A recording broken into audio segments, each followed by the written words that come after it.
하나님의 말씀을 읽겠습니다. 여호와여, 나의 대적이 어찌 그리 많은지요. 일어나 나를 치는 자가 많으니이다. 많은 사람이 나를 대적하여 말하기를 그는 하나님께 구원을 받지 못한다 하나이다. 여호와여, 주는 나의 방패시요 나의 영광이시요 나의 머리를 드시는 자이시니이다. 내가 나의 목소리로 여호와께 부르짖으니 그의 성산에서 응답하시는도다. 내가 누워 자고 깨었으니 여호와께서 나를 붙드심이로다. 천만인이 나를 애워싸 진친다 하여도 나는 두려워하지 아니하리이다. 여호와여, 일어나소서. 나의 하나님이여, 나를 구원하소서. 주께서 나의 모든 원수의 뺨을 치시며 악인의 일을 꺾으셨나이다. 구원은 여호와께 있사오니 주의 복을 주의 백성에게 내리소서. 아멘. 네, 저는 오늘 하루를 붙드는 기도라는 제목으로 함께 하나님의 말씀을 전하도록 하겠습니다. 제가 시편 1편과 2편 설교를 하면서 제국이라는 이름을 많이 이야기를 해서 그래서 이재국 목사님한테 좀 미안한 마음이 있었습니다. 어제 지난주 예배를 마치고 자리에 앉았더니 카톡이 왔더라고요. 그래서 새로운 의미의 표적 설교 잘 들었다고 하셔가지고 제가 이렇게 답을 드렸습니다. 제국은 영적 힘이 있습니다. 그렇게 했더니 목사님이 답장을 주기를 제국은 반드시 무너진다는 말씀이 가장 인상적이었다고 얘기를 들었습니다. 오늘도 어떤 의미에서 표적 설교인데 오늘은 하루입니다. 하루. 네. 네, 하루를 붙드는 기도. 시간적 의미의 하루이기도 하고요. 또 다른 의미의 하루이기도 합니다. 네, 시편 3편은 표제가 있는 첫 시입니다. 시편 1편과 2편에는 표제가 없는데 시편 1편에는 표제가 있습니다. 다윗이 그의 아들 압살롬을 피할 때에 지은 시. 그러니까 이 시는 매우 독특한 상황, 특정한 상황을 우리에게 알려주고 있습니다. 다윗이 그의 아들 압살롬을 피할 때 지은 시라고 되어 있습니다. 그럼 압살롬을 피할 때 그 상황이 어떤 상황인가 생각해 보면 다윗이 자기 아들에 의해서 반역을 당해서 아들이 자기 목숨을 죽이려고 하는, 목숨을 빼앗으려고 하는 그런 상황 속에서 도망쳐야 했습니다. 영화 헤어질 결심에 보면 그 박해일이 이런 대사를 할 때가 있습니다. 범인인 줄 알았는데 왜 웃으시죠? 네, 영화 헤어질 결심에 보면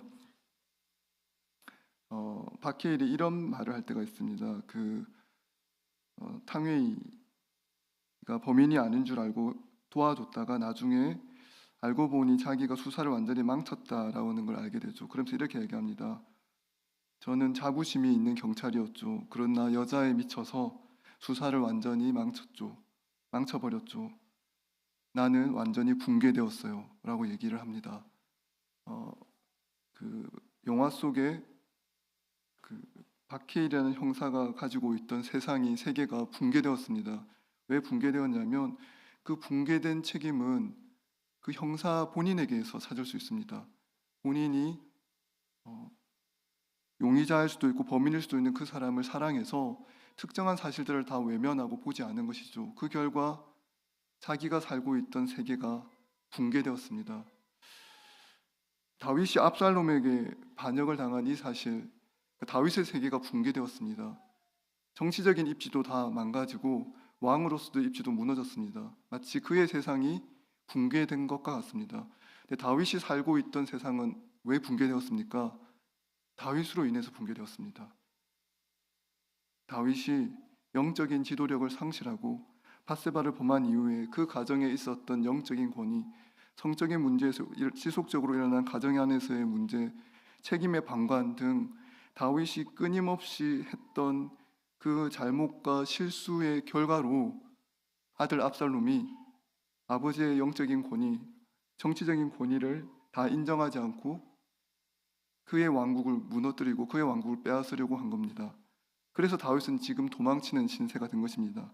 그리고 시편 3편의 표제는 그 상황을 정확하게 알려줍니다. 다윗이 그의 아들 압살롬을 피할 때에 지은 시입니다. 자신이 의지하고 있던 세계, 자신이 가장 빛나던 그 세계가 완전히 붕괴되었습니다. 자신이 사랑하던 아들이 자신을 죽이려고 하고 그 아들이 자기의 왕위를 빼앗으려고 합니다. 압살롬이라는 이름 자체가 아버지의 평화입니다. 아브죠. 아바의 살롬이죠. 압살롬입니다. 살롬. 그러니까 압살롬이라는 아들, 아버지의 평화라는 이름을 가진 아들이 아버지의 평화를 붕괴시키고 무너뜨립니다. 그 상황 속에서 다윗이 이 시를 노래합니다. 네, 이 1절과 2절에 보면 다윗은 하나님 앞에 두려움 가운데 이야기합니다. 여호와여, 나의 대적이 어찌 그리 많은지요. 일어나 나를 치는 자가 많으니이다. 많은 사람이 나를 대적하여 말하기를 그는 하나님께 구원을 받지 못한다 하나이다. 다윗이 자기의 두려움을 하나님 앞에 그대로 이야기합니다. 그리고 그 두려움을 그냥 한탄하거나 원망하거나 자기 인생을 비난하는 쪽으로 쓰는 것이 아니라 하나님께 자기 두려움을 그대로 이야기합니다. 우리는 성도로서 이 땅을 살면서 두려움의 문제를 많이 마주하게 됩니다. 여러 가지 두려움을 경험하게 되는데 그 두려움이 우리에게 닥쳤을 때 우리는 두려움을 감추려고 할 때가 많습니다. 왜냐하면 성숙한 신자라면 두려움의 문제는 이미 다 해결하고 당당하게 용감하게 맞서야 한다고 생각하기 때문에 그렇습니다. 그러나 정말 성숙한 신자는 자기 내면에 나타나는 그 감정을 속이지 않는 사람이 더 성숙한 신자입니다. 우리는 두려워할 수 있습니다. 걱정이 생길 수 있습니다. 두려움과 걱정을 하나님 앞에 가져가는 것이 가장 성숙한 태도입니다. 다윗은 이 시를 시작하면서 바로 하나님 앞에 이야기합니다.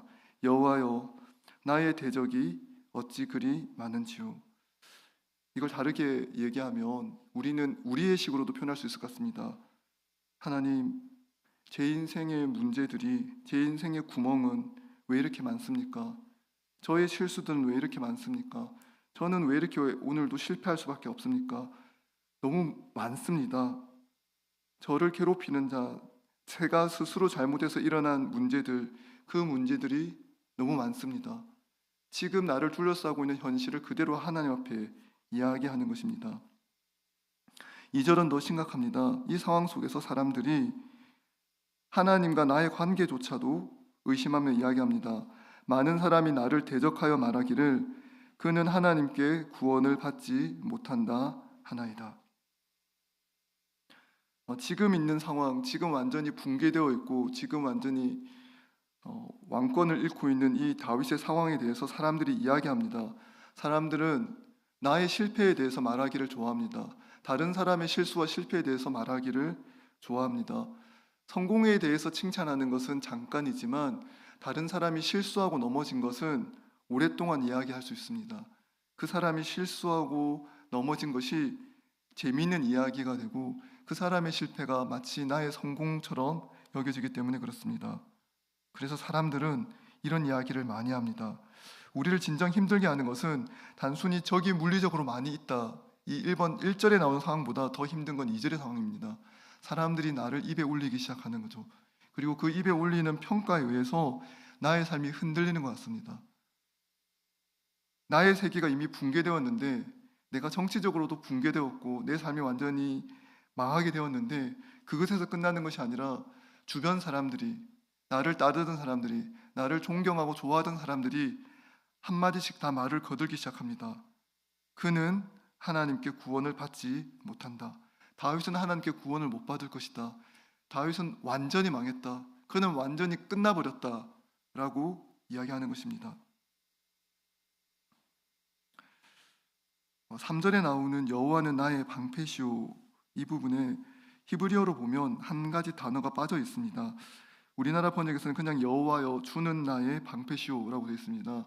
원어로 보면 그러나 여호와여 당신은 나의 방패시입니다. 그러나 여호와여 주는 나의 방패시오라고 되어 있습니다. 우리는 이 3절의 기도를 하나님께 올려드려야 합니다. 많은 문제가 있습니다. 객관적인 문제들이 있습니다. 이미 인생이 망한 것 같습니다. 내 인생에 고통이 있습니다. 그리고 내 주변의 사람들이 그것을 입에 올리기 시작합니다. 고통보다 주변 사람들의 평가가 나를 더 괴롭게 합니다. 그래서 나조차도 내 인생에 대한 희망을 거두어두릴 상황이 될 때가 있습니다.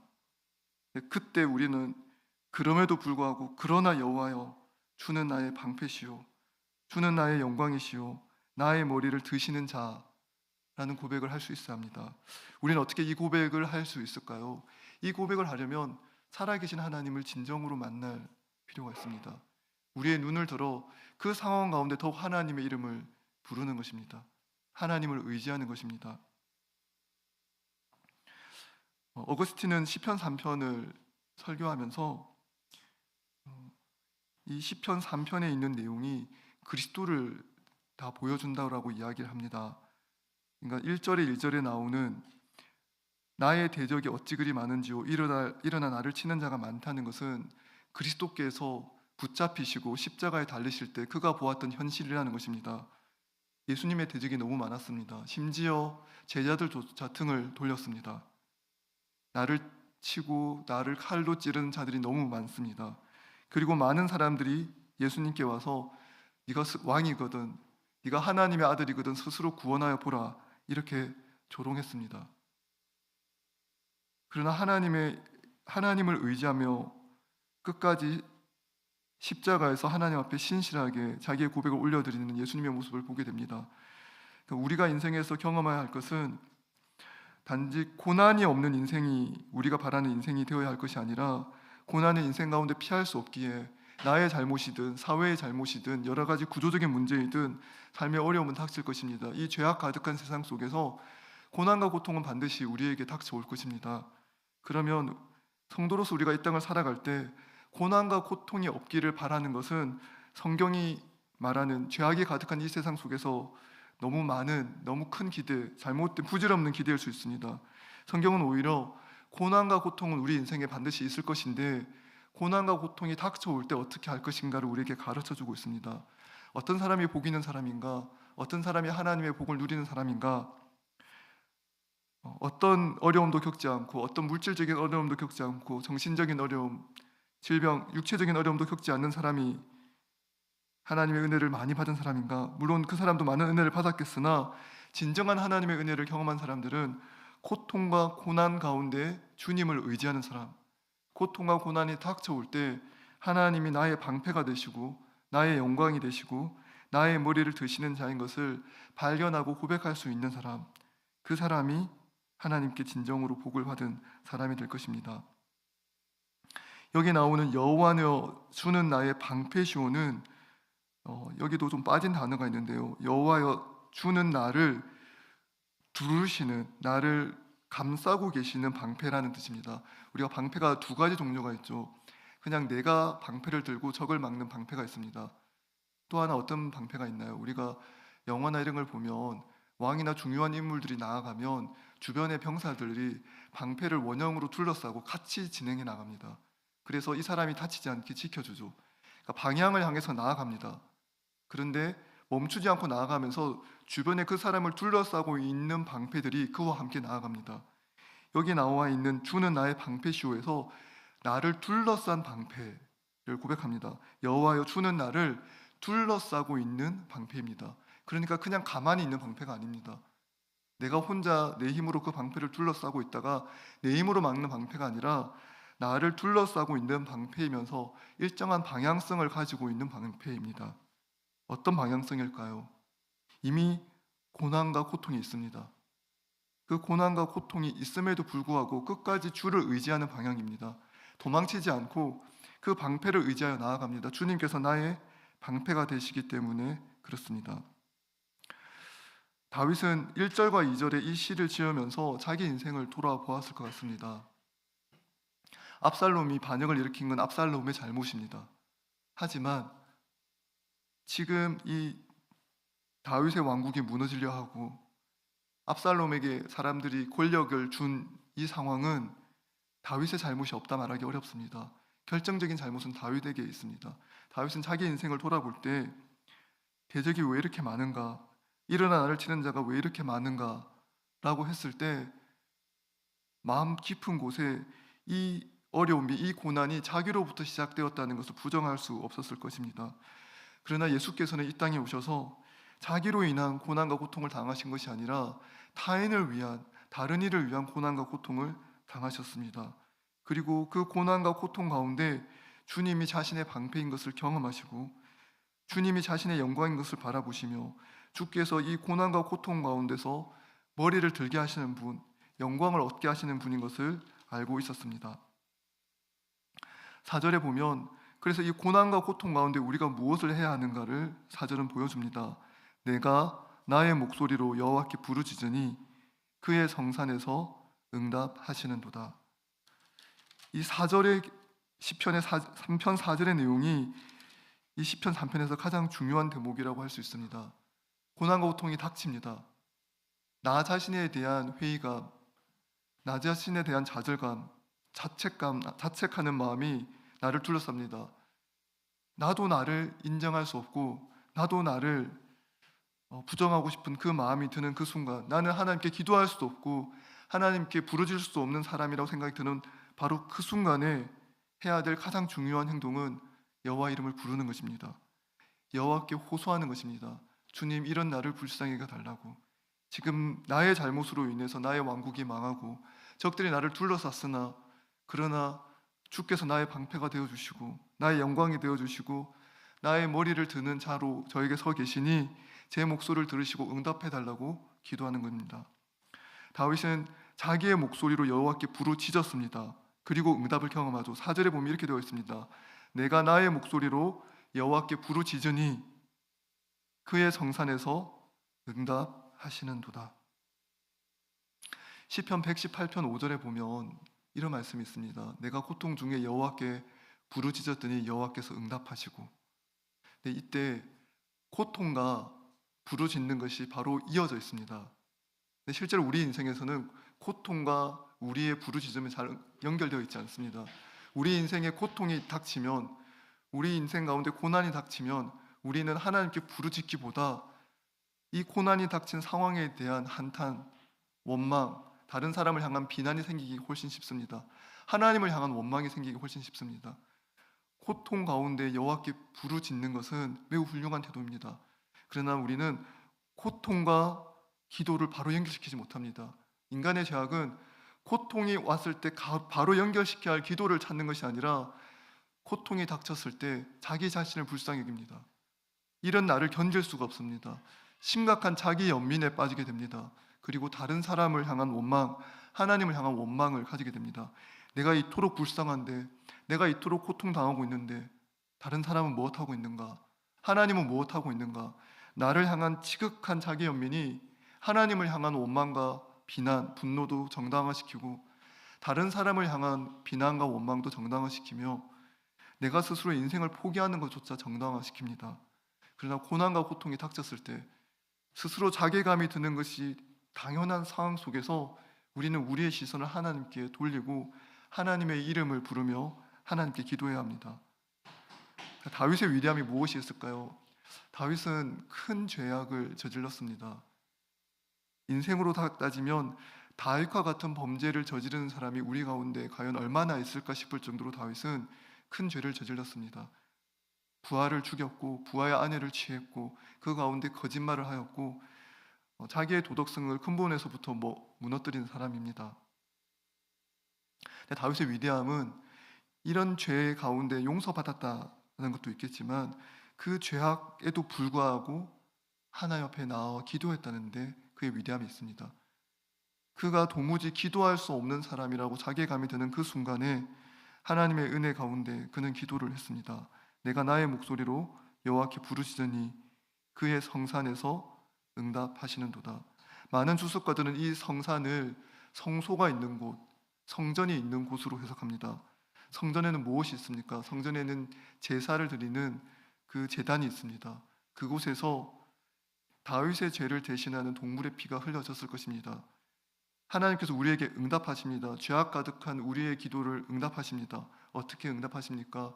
우리의 죄를 용서해 주시는 그 피로, 그 피를 통하여 우리의 죄가 깨끗하게 씻겨지고 그래서 하나님께서 응답하시는 것입니다. 이 기도의 응답을 받았기 때문에 다윗이 할 수 있는 행동이 있습니다. 바로 5절입니다. 내가 누워 자고 깨었으니 여호와께서 나를 붙드심이로다. 이 5절의 행동은 매우 독특한 행동입니다. 이미 압살롬이 군대를 보내서 다윗을 뒤쫓고 있습니다. 언제 내가 붙잡혀서 죽을지 알 수 없습니다. 그럼 뭘 할 수 없을까요? 잠자는 게 어렵습니다. 내가 잠자다 죽을 것 같아서 그냥 밤새 달려서 도망쳐야만 할 것 같습니다. 근데 다윗이 하나님을 의지하고 하나님께 기도한 다음에 가장 먼저 할 수 있었던 행동이 뭐냐면 내가 누워 자고 깨었으니 잠을 잘 수 있었습니다. 하루의 시작은 어떻게 될까요? 하루는 어떻게 우리에게 주어질까요? 하루는 잠을 자는 것에서부터 하루가 시작이 됩니다.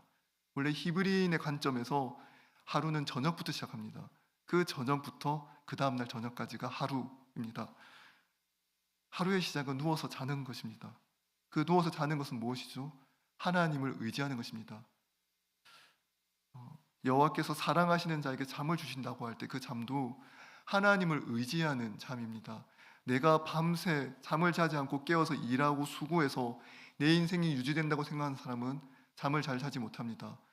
내가 잠을 조금이라도 더 줄여서 나의 안전과 나의 성공과 나의 행복을 위해서 내가 스스로 일해야 된다고 생각하는 사람은 잠을 잘 자지 못하고 불면의 밤을 보냅니다. 어떤 사람이 평안히 잠을 잘 수 있습니까? 내가 수고하지 않아도, 내가 일하지 않아도, 내가 애쓰지 않아도 하나님께서 나를 지키고 계신다. 하나님이 나를 안전하게 보호하고 계신다. 그 안전이 이 땅에서뿐만 아니라 영원히 보장하시는 안전이다 라는 것을 믿는 사람은 평안히 잠을 잘 수 있습니다. 그리고 하루가 시작됩니다. 그리고 잠을 자고 하나님께서 우리에게 나를 새 날을 주시고 우리를 일으켜 세워주십니다. 내가 누워 자고 깨웠으니 다윗은 고백합니다. 여호와께서 나를 붙드심이로다. 자는 동안 내가 나를 지키지 않았습니다. 자는 동안 내가 나를 위해서 수고하지 않았습니다. 그런데 하나님께서 잠을 평안히 자게 하시고 다시 일어나게 하셨습니다. 그래서 다윗은 고백합니다. 주께서 여호와께서 나를 붙들어 주셨다. 여러분의 하루는 어떻게 시작합니까? 여러분의 오늘 하루는, 이 하루의 생명은 어떻게 주어졌습니까? 하나님께서 여러분의 삶을 지켜주시고 평안히 자게 하시고 아침에 일어나게 하시고 이 하루를 여러분에게 선물로 주셨습니다. 그리고 여러분을 온전히 붙들어 주셨습니다. 그래서 여러분에게 하루가 시작되었습니다. 매일매일 선물처럼 주어지는 하루입니다. 이 하루는 하나님께서 우리의 생명을 주관하신다는 증거입니다. 그 간밤에 우리의 생명을 거두어가지 않고 아침에 생명을 선물로 주셨기에 이 하루가 시작된 것입니다. 제가 고등학교 때 새벽에 일어나면 항상 드렸던 기도가 있습니다. 하나님 감사합니다. 오늘 이 하루도 저에게 허락해 주셔서 감사합니다. 이 하루도 하나님의 뜻대로 살 수 있도록 제게 힘을 주시고 이 하루도 지켜주세요 라고 항상 기도했습니다. 그러면 그 전날 몇 시간을 잤든 그 전날 얼마나 피곤하든 그 기도를 드리고 힘을 내서 살아갈 수 있었습니다. 상황은 변하지 않았을 수 있습니다. 똑같이 다윗은 압살롬의 군대에 의해서 쫓김을 당하고 있습니다. 그러나 다윗은 기도합니다. 상황이 바뀌어서 상황 그 현실이 바뀌는 것이 아니라 현실을 뛰어넘어서 하나님을 의지하는 것입니다. 6절에 이야기합니다. 천만인이 나를 애워싸 진친다 하여도 나는 두려워하지 아니하리이다. 여호와여 일어나소서. 나의 하나님이여 나를 구원하소서. 주께서 나의 모든 원수의 뺨을 치시며 악인의 일을 꺾으셨나이다. 천만인이 나를 애워싸 진치고 나를 괴롭힌다 하더라도 다윗은 두려워하지 않는다라고 이야기합니다. 왜냐하면 그는 하나님을 바라보고 있기 때문에 그렇습니다. 하나님을 의지하고 있기 때문에 그렇습니다. 여러분의 인생 가운데 많은 고통과 어려움이 있습니다. 여러분을 두렵게 하는 인생의 문제들이 있을 것입니다. 하루하루를 살아갈 때 우리는 어떻게 살아가야 하는가? 나의 하루를 붙드시는 하나님의 은혜를 경험하는 것입니다. 천만인이 나를 애워싸 진신다 하여도, 나의 통장 잔고에 문제가 생긴다 하여도, 여러 가지 문제가 나를 완전히 무너뜨린다 하더라도 나는 두려워하지 않겠습니다 라는 고백을 할 수 있어야 할 것입니다. 제가 설교 서두에 그 헤어질 결심의 붕괴라는 단어를 썼는데요, 우리는 우리의 삶을 구성하고 있는 세계가 있습니다. 그 세계에는 매우 단단하게 여러분의 삶을 지켜주는 것들이 있습니다. 여러분이 언제 삶에서 가장 크게 두려움을 느끼냐면 그게 붕괴되었을 때 두려움을 느낍니다. 돈이 내 삶을 단단하게 지켜주는 반석과 같은 존재인데 재정적 큰 어려움을 겪었습니다. 그럼 여러분의 삶이 붕괴된 것입니다. 관계가 여러분에게 가장 중요한 건데 매우 친한 친구가 여러분에게 등을 돌렸습니다. 그러면 어떻게 되죠? 여러분의 세상이 붕괴된 겁니다. 천만인이 나를 에워싸 진치고 있죠. 지금 온 이스라엘이 압살롬에게 넘어가서 온 이스라엘이 다윗을 쫓고 있습니다. 천만인이 나를 에워싸 진치고 있습니다. 다윗의 세계가 붕괴되었죠. 다윗의 왕조가 다윗이 왕으로서 다스리던 세계는 무너졌습니다. 우리의 현실은 그런 일들이 일어난다는 거죠. 붕괴됩니다. 끊임없이 붕괴됩니다. 내가 하나님이 아닌 다른 것을 의지하고 있는 순간 그것들이 끊임없이 붕괴될 때가 있습니다. 그리고 하나님 우리에게 질문합니다. 그것들이 붕괴된 다음에도 내가 너의 하나님이냐? 모든 것이 무너져도 내가 너의 하나님이냐? 이렇게 질문하는 것입니다. 제가 설교하러 올라오기 전에 항상 하는 기도가 있습니다. 좀 오래전부터 하는 기도인데요. 항상 저기 앉아서 있으면 항상 기도합니다. 하나님한테. 하나님, 제 설교가 망해도 하나님 저의 하나님이십니다. 라고 기도합니다. 이 설교가 망해도 하나님이 저의 하나님이신 걸 믿게 해주십시오. 그래서 항상 망했다라는 마음으로 망할 각오를 하고 올라옵니다. 제 설교가 망해도 하나님이 반석이 되시는 저의 세계가 붕괴되지는 않습니다.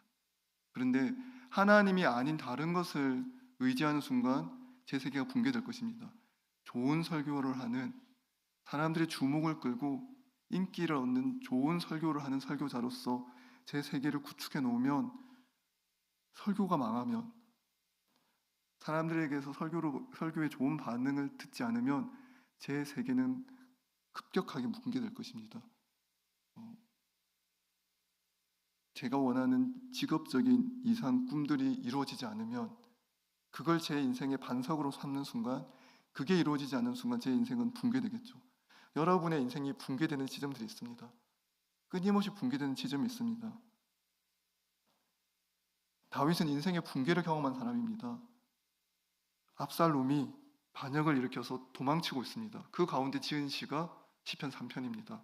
그러니까 이 시편 3편은 인생의 붕괴를 경험하는 그 순간에 여러분이 찾아서 꼭 읽어봐야 할 말씀입니다. 여호와여, 나의 대적이 어찌 그리 많은지요. 일어나 나를 치는 자가 많으니이다. 그 어려움이 너무나 심각하고 지독할 때 이 시편 3편을 읽으십시오. 그리고 이 6절의 고백, 천만인이 나를 에워싸 진친다여도 나는 두려워하지 않겠습니다. 왜냐하면 내가 나의 목소리로 여호와께 부르짖을 때 내 세상이 다 붕괴된 것처럼 보여도 나를 둘러싸고 있는 나의 자원과 재산과 여러 가지 배경들이 다 무너진 것 같아도 하나님이 나의 도움이고 나의 산성이고 나의 요새시고 나의 반석이고 나의 구원이시기 때문에 나는 결코 붕괴되지 않습니다. 천만인이 나를 에워싸 진친다여도 나는 두려워하지 않습니다. 이렇게 고백할 수 있는 것입니다. 그리고 다윗은 기도합니다. 여호와여 일어나소서, 나의 하나님이여 나를 구원하소서. 주께서 나의 모든 원수의 뺨을 치시며 악인의 일을 꺾으셨나이다. 하나님께서 우리에게 승리를 주십니다. 결국에 우리에게 최후 승리를 주실 것입니다.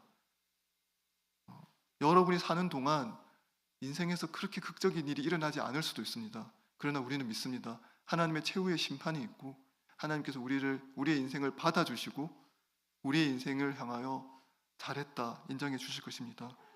다윗은 이 구원을 자기 자신만 가지려고 하지 않습니다. 8절에 보십시오. 이 복을 어디까지 확장시킵니까? 구원은 여호와께 있사오니 주의 복을 주의 백성에게 내리소서. 다윗은 인생이 붕괴된 사람입니다. 인생이 붕괴되면 무슨 현상이 일어나냐면 모든 관심이 자기 자신만을 향하게 됩니다. 자기 인생이 무너졌기 때문에 누구도 자기를 돌봐주지 않고 자기를 책임져 주지 않기 때문에 마음 깊은 속 마음에는 내가 내 인생 책임지지 않으면, 내가 내 인생 돌보지 않으면 누가 나를 돌보아 주나, 그 마음이 가장 강하게 들 때가 인생이 붕괴될 때입니다. 다윗은 인생이 붕괴되었으나 하나님께 부르짖었고 하나님으로부터 회복을 경험했고 구원을 경험했습니다. 그래서 다윗의 기도가 확장됩니다. 자기 자신만을 향하여 심각하게 오그라드는 것이 아니라 그 기도가 타인을 향하여 확장되고 온 이스라엘을 향하여 확장됩니다.